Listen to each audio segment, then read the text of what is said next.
Hey everybody, I'm Jim Powers. We welcome you back to MaryvilleSaints.com and Saints Vision as we catch up with our coaches this week. And coming off of a tremendous weekend is our women's basketball team, their head coach, Collin Lanam. And I don't know, what'd you put in water this weekend? I mean, home cooking and, averaging 92 a game against two of the top teams in the conference. What a great weekend for our ladies. Yeah, I mean, the equation didn't change. I think we took hold of ourselves, and I think everybody took time, to make sure that they were individually prepared to do what they needed to do to help their teammates out and put each other in a successful position. And we played probably the most complete two games, especially back to back, that I've been a part of, maybe in my career, and that really doesn't.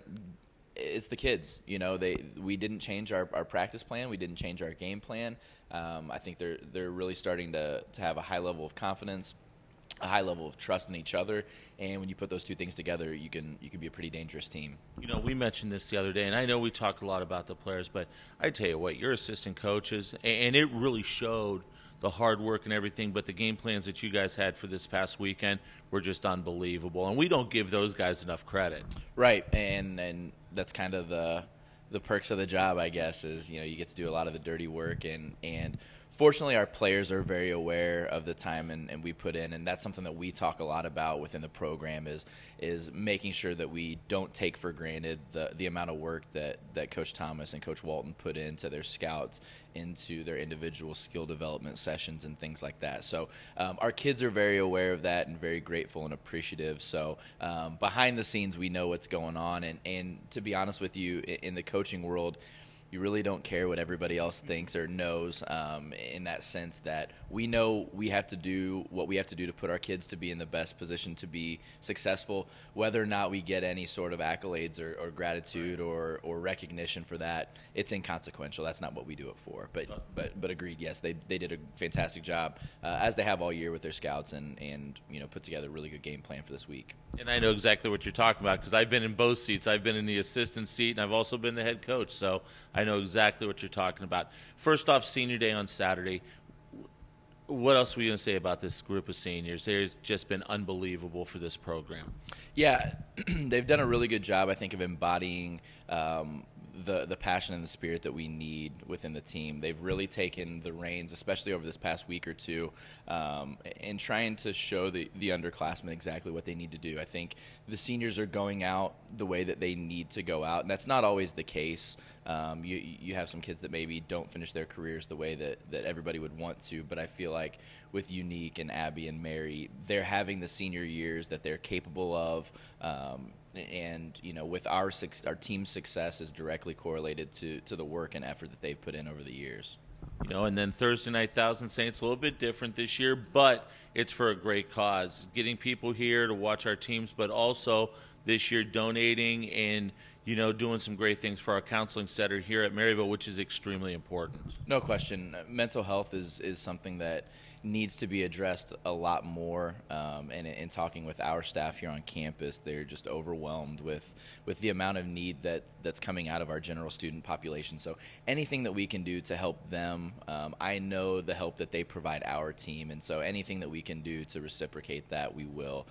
So hopefully with this being an initiative for the game, I think, Love Kids Rock Cancer to Death, and I think it's great to be able to kind of spread the opportunity for us to help fundraise a little bit for another program on campus, and, hopefully just kind of continue to do that with different areas on campus. But I'm really excited for Thursday. Yeah, it's going to be a lot of fun. Let's talk about the two teams. Truman lost a heartbreaker up there earlier this year. It's two games to where if you say, okay, they're must-wins, yeah, maybe, but when you look at the point rating system and different things, they pretty much are games that we've got to take care of our business here in Simon. Yeah, we've kind of thrown the ranking system out at this point.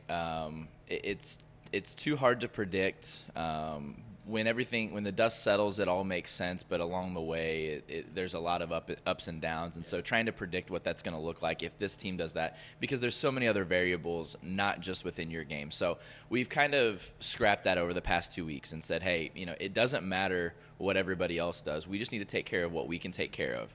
It's kind of been a theme, control what you can control, that we've talked a lot about within the program this year. So all we can do is make sure that we're prepared on Thursdays and Saturdays and go and take care of business.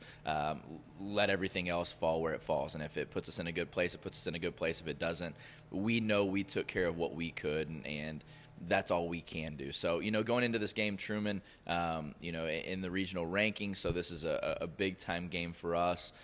Always been a tough game. Most of the games are relatively close, and this year's was nothing short of that.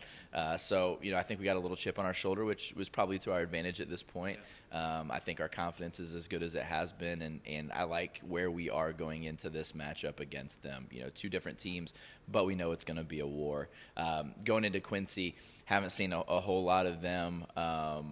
Just in scouting some other teams, I've seen them on film, but they're still a high-energy team that doesn't quit. Their rankings are definitely deceptive of who they are and their capabilities. So we know no matter what, it's the last game of the regular season for both teams. There's a lot of pride on the line, even if postseason implications aren't there for Quincy. They're not just going to come out and lay down. So we've got to put another 80 minutes together this weekend. No doubt about it, buddy. Good luck this weekend. We'll talk to you throughout the weekend at Maloney Arena. Sounds great. We'll see you. Collin Lanam joins us as he always does. Once again, Thousand Saints night. Thursday night, women start at 5:15. We're asking for a $5 donation or donate some things, some supplies, whatever you can to our counseling center here at Maryville. But the biggest thing is we want to get as many people in Simon Center as absolutely possible. Then Saturday, Senior Day, we'll honor the seniors at 12:50, tip off at 1 o'clock. If you can't make it, we'll have everything for you on Saints Vision. Also, follow us on Twitter at Maryville Saints. We'll have you covered all weekend long on how our women's basketball team is doing. For Coach, I'm Jim Powers. Thanks so much for tuning in to MaryvilleSaints.com and Saints Vision. Have a great week, and as always, go Saints.